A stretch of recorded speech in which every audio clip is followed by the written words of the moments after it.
मुझे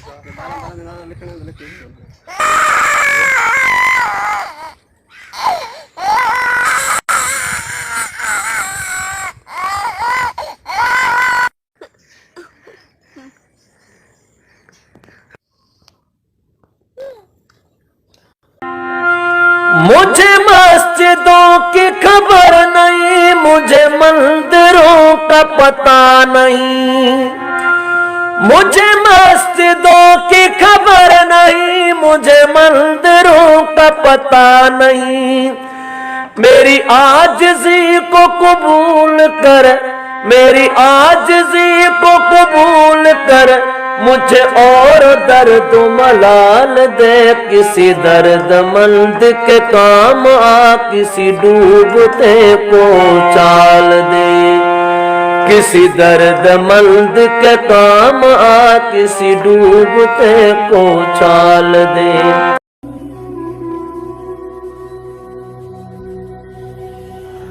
घोटकी ज़िलो सनत ऐं मादनियात सां मालामाल ज़िलो आहे, पर अफ़सोस हिन ज़िले घोटकी जा माण्हू अञा ताईं गुरबत जी लकीर खां ॿाहिरि न आहिनि निकिरी सघिया।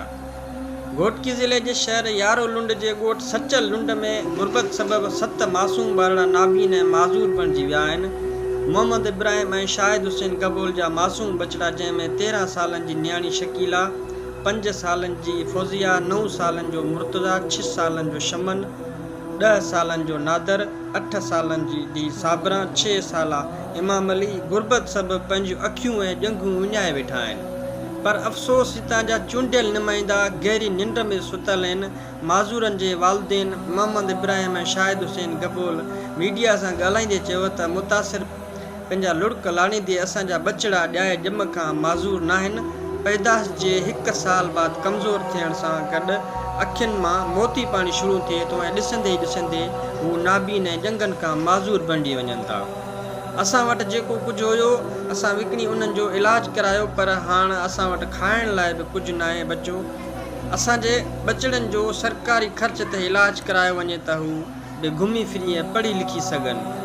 मुतासिरन सिंध जे वॾे वज़ीर मुराद अली शाह, चूंडियल नुमाइंदे ख़ालिद अहमद लुंड, मीर बाबर खान लुंड, सूबाई वज़ीर अब्दुल बारी खान पिताफ़ी, DC घोटकी ऐं इंसानियत जो दर्द रखंदड़ माण्हुनि खे अपील कई आहे त असांजे मासूम ॿारनि जो सरकारी ख़र्च ते इलाजु करायो वञे, जीअं असांजा मासूम ॿार पढ़ी लिखी सुठी ज़िंदगी गुज़ारे सघनि।